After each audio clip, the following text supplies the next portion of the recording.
الله خمینی به مقدسات اسلام.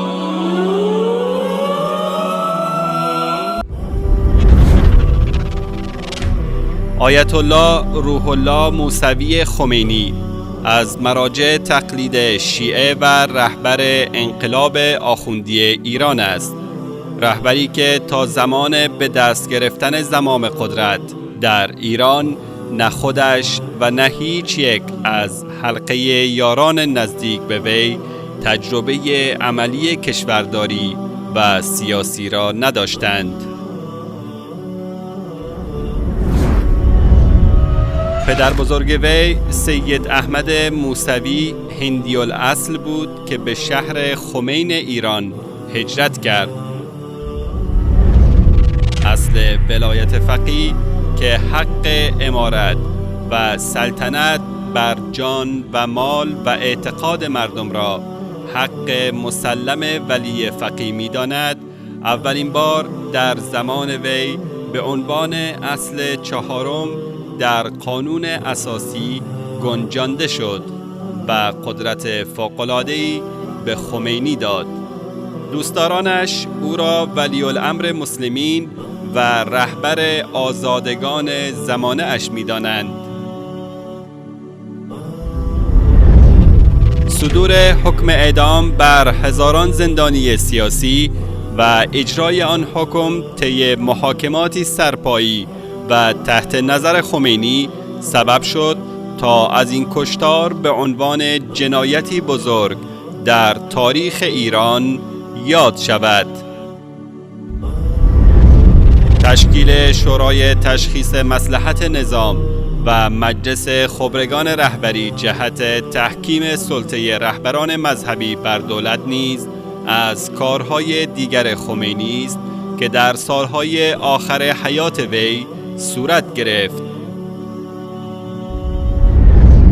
وعده مجانی کردن آب و برق و اتوبوس و آوردن پول نفت سر سفره مردم بر زبان آیت الله خمینی بخشی از وعده‌های فراوانی است که هرگز عملی نشد. زوایای فراوانی از زندگی سیاسی، اجتماعی و باور مذهبی رهبر انقلاب ایران بر مردم این کشور پنهان و پوشیده است. گوشه‌ای از این زوایای پنهان اندیشه اعتقادی روح الله خمینی است. رهبر انقلاب ایران در صفحه 107 کتاب کشف الاسرار می نویسد: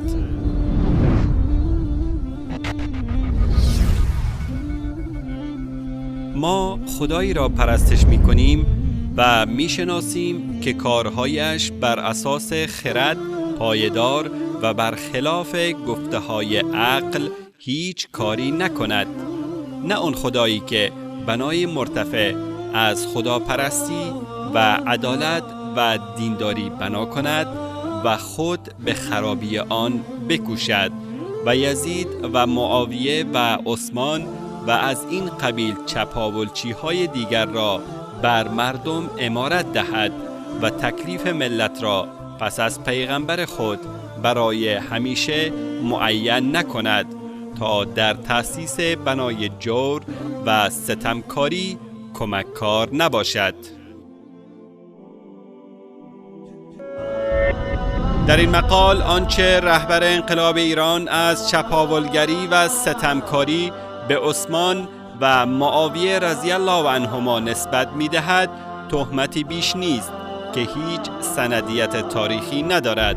علاوه بر دروغ موجود در این سخن، خمینی در این کلام خود اعتراف می‌کند که اعتقادی به الله متعال ندارد، زیرا به تعبیر وی خدایی که در تأسیس بنای جور و ستمکاری بندگانش کمککار باشد شایسته عبادت نیست. آیا این امام و علامه بزرگ جهان تشیع نمی‌داند که الله متعال تمامی امور عالم را اعم از خیر و شر خلق نموده است و هیچ امری بدون اذن و اراده الله متعال صورت نمی‌گیرد؟ آیا نمی‌داند که این خلقت به معنای رضایت الله متعال بر تمام آنچه انجام می‌پذیرد نیست، بلکه جهت آزمایش و ابتلای بندگان است. آیا خمینی نمی‌داند که خدای موسی علیه السلام همان خدایی است که فرعون را به پادشاهی رساند و هامان را وزیر او قرار داد و به قارون ثروت‌های هنگفت بخشید؟ آیا فرعون و هامان و قارون خدای دیگری به غیر از الله متعال داشتند که آنان را در ظلم و ستمشان یاری می کرده است؟ آیا خدایی غیر از الله متعال چنگیز و مغول را بر نیمی از کره زمین مسلط ساخت تا وسیله آزمایش انسانها گردند؟ آیا ظلم و ستم خالق و خدایی دارد و خیر و نیکی خالق و خدای دیگر؟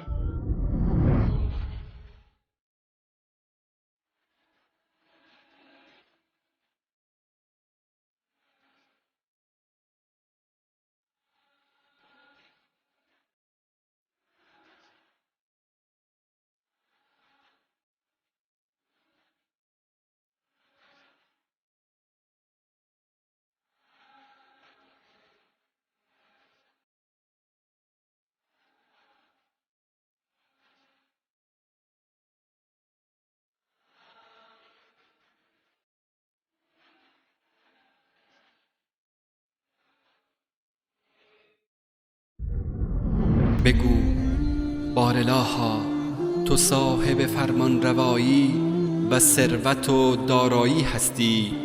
حکومت و دارایی را به هر کس که بخواهی میبخشی و حکومت و دارایی را از هر کس که بخواهی باز پس میگیری و هر کس را که بخواهی عزت و قدرت میدهی و هر کس را که بخواهی خوار میگردانی. خوبی به دست توست و بیگمان تو بر هر چیز توانا هستی.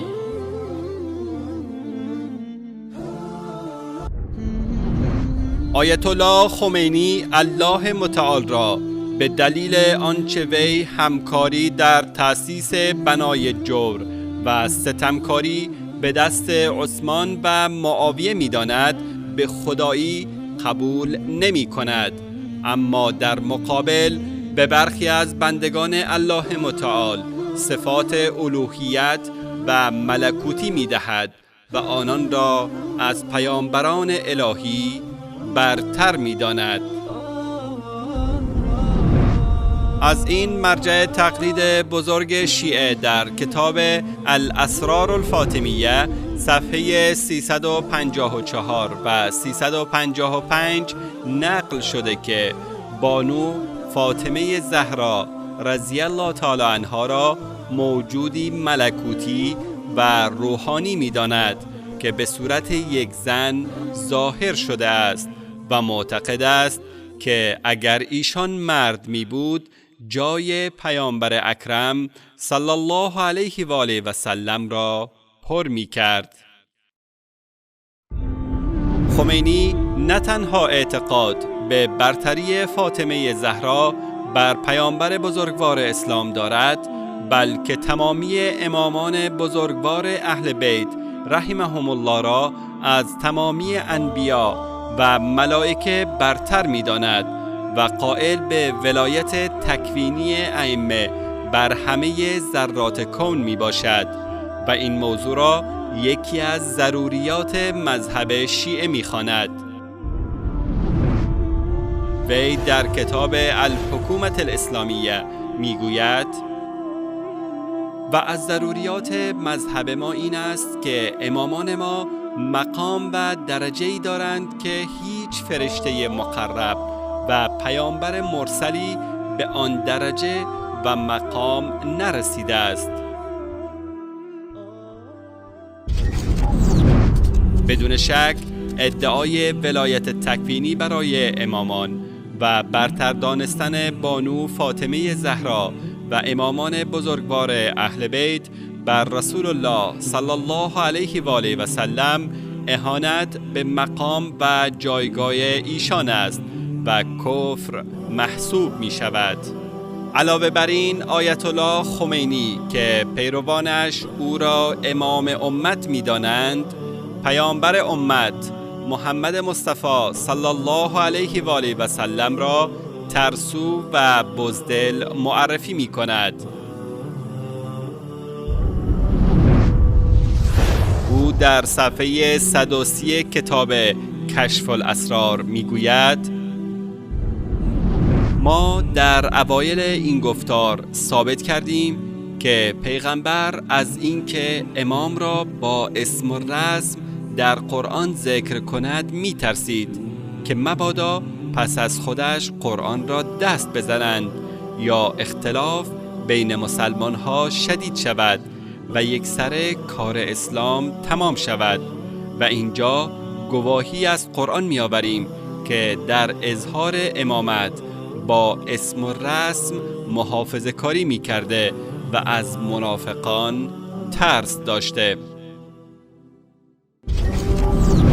خمینی نه تنها امامان اهل بیت را از انبیا برتر می داند، بلکه مدعیان دروغین اتباع امامان را نیز از پیروان حقیقی پیامبرمان برتر می شمارد.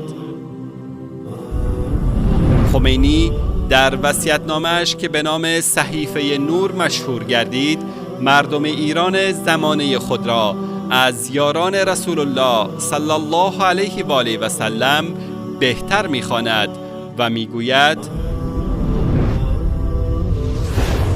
من با جرأت مدعی هستم که ملت ایران و توده میلیونی آن در عصر حاضر بهتر از ملت حجاز در عهد رسول الله صلی الله علیه و آله و کوفه و عراق در عهد امیر مومنین و حسین ابن علی صلوات الله و سلامه علیهما می باشند. آن حجاز که در عهد رسول الله صلی الله علیه و آله مسلمانان نیز اطاعت از ایشان نمی کردند و با بهانه‌هایی به جبهه نمی رفتند که خداوند تعالی در سوره توبه با آیاتی آنها را توبیخ فرموده و وعده عذاب داده است. این در حالی است که در سوره توبه ذکر تعداد اندکی از منافقان آمده است، نه ملت حجاز و یاران رسول الله صلی الله علیه و آله و سلم. شما را به مقام انسانیت بیرسانیم، شما را به مقام انسانیت بیرسانیم. رهبر انقلاب ایران که بنیانگذار هفته موسوم به هفته وحدت هست و در بسیاری از سخنان خود بر وحدت شیعه و سنی تاکید دارد، در صفحات 250 و 251 یکی از کتابهایش به نام المکاسب المحرمه می نویسد: اما بعد از وفات پیامبر اعتقاد به ولایت و امامت از ارکان ایمان است. وی در ادامه این مطلب اخوت بین مؤمنین را مختص کسانی می داند که به امامت و ولایت معتقدند و کسانی که چنین اعتقادی ندارند را از این دایره برادری خارج می سازد و اعلان بیزاری از آنان و مذهبشان و امامان آنان را واجب می شمارد.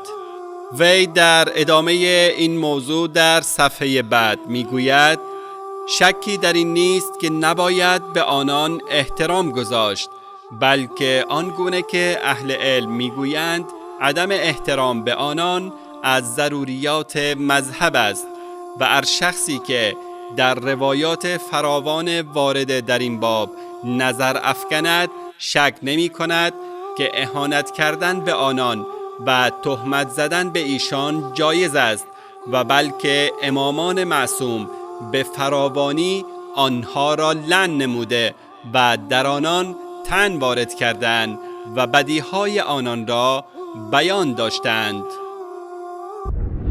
خمینی که مریدانش او را ولی امر مسلمین جهان می‌خوانند، در یکی از کتابهایش به نام کتاب الطهاره بر اثر شدت بغض نسبت به همسران و یاران پیامبر بزرگوار اسلام صلی الله علیه و آله و سلم، مادر مؤمنان عایشه صدیقه رضی الله عنها و محبوبه رسول الله صلی الله علیه و آله و سلم را نجستر از سگها و خوکها می‌داند و نام بزرگوارانی به مانند زبیر و طلحه و معاویه از صحابه پیامبر صلی الله علیه و آله و سلم را نیز به این توهین اضافه می نماید. او می گوید: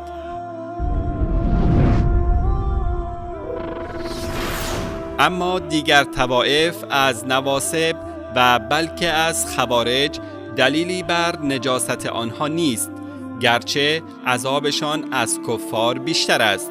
اگر کسی بر علیه امیر مومنین خروج کرد، نه از روی دیانت بلکه به خاطر مخالفت با حکم ایشان و یا هدف دیگر به مانند عایشه و زبیر و طلحه و معاویه و امثال آنها، یا کسی که نسبت به او و یا دیگر ائمه دشمنی روا داشت، نه از روی تدین بلکه به خاطر دشمنی با قریش یا بنی هاشم یا عرب و یا به خاطر اینکه با فرزند و یا پدرش جنگیده و یا علتهای دیگر، ظاهر قضیه به دلیل عدم وجود اجماع و یا روایتی که دلالت بر آن کند نجاست ظاهری آنها را نمیرساند، گرچه از سگها و خوکها نجستر هستند. همچنین خمینی در کتاب کشف الاسرار خود در صفحه 119 پس از ذکر روایت قرطاس و نسبت دادن آن به فاروق اعظم عمر ابن خطاب رضی الله تعالی عنه، ایشان را به کفر و زندقه متهم نموده میگوید: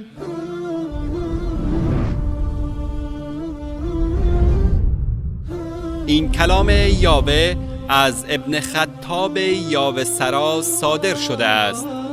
و در ادامه میگوید: این نور پاک یعنی پیامبر اکرم صلی الله علیه و سلم با چه حالی پس از شنیدن این کلام ابن خطاب از دنیا رفت و این کلام یاوه که از اصل کفر و زندقه ظاهر شده مخالف است با آیاتی از قرآن کریم. علاوه بر آنچه که به عنوان مشت نمونه خروار ذکر گردید، آیت الله العظمی خمینی که به گفته شاگردانش فقیهی بزرگ و عارفی زاهد بود، در کتاب فتاوای خود تحریر الوسیله تلاش نموده تا با فتواهای فقیهانه و عارفانه خود مردم ایران و جهان را به درجه رفیع انسانیت برساند. شما را به مقام انسانیت بیرسانیم، شما را به مقام انسانیت بیرسانیم. یکی از فتواهایی که این فقیه عارف در راه رساندن جامعه بشری به انسانیت صادر نموده، حکم نزدیکی با دختر شیرخوار است. رهبر کبیر انقلاب ایران درباره طفل شیرخوار و حکم شهوترانی با آن میگوید: نزدیکی با زوجه قبل از تمام شدن 9 سال جایز نیست، نکاحش دائمی باشد یا منقطع، و اما سایر لذتها مانند لمس نمودن با شهوت و بغل گرفتن و تفخیذ یعنی شهوترانی در بین رانهای او حتی در کودک شیرخوار هم اشکالی ندارد. تحریر الوسیله جلد 3 با ترجمه فارسی مسئله 12. مسلمانن مردم، نمیذارن زنها و مردها با هم داخل هم بشند و تو دریا بریزند و به جان هم بیفتند. تمدن اینا اینه. اینا از تمدن اینا میخوان. اینا از آزادی اینا میخوان. اینا از آزادی اینا میخوان. اینا از آزادی اینا میخوان. شما را به مقام انسانیت بیرسانیم، شما را به مقام انسانیت بیرسانیم.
ای کسانی که ایمان آورده اید، از غیر خود محرم اسرار بر نگیرید. آنان از رساندن هر گونه زیان و بدی به شما کوتاهی نمی‌ورزند. دوست دارند که شما گرفتار رنج و مشقت شوید. دشمنی و عداوت از دهان آنان آشکار است و آنچه در دل پنهان دارند بزرگتر است. به راستی که آیات را برای شما بیان نمودیم اگر بیندیشید. هان این شمایید که آنها را دوست می‌دارید و آنها شما را دوست ندارند و شما به تمام کتاب‌ها ایمان دارید و هرگاه با شما روبرو شوند میگویند ایمان آورده ایم و چون به خلوت نشینند از شدت خشم بر شما انگشتان خود را به دندان میگزند. بگو با خشمی که دارید بمیرید، همانا الله به آنچه در درون سینه هاست داناست.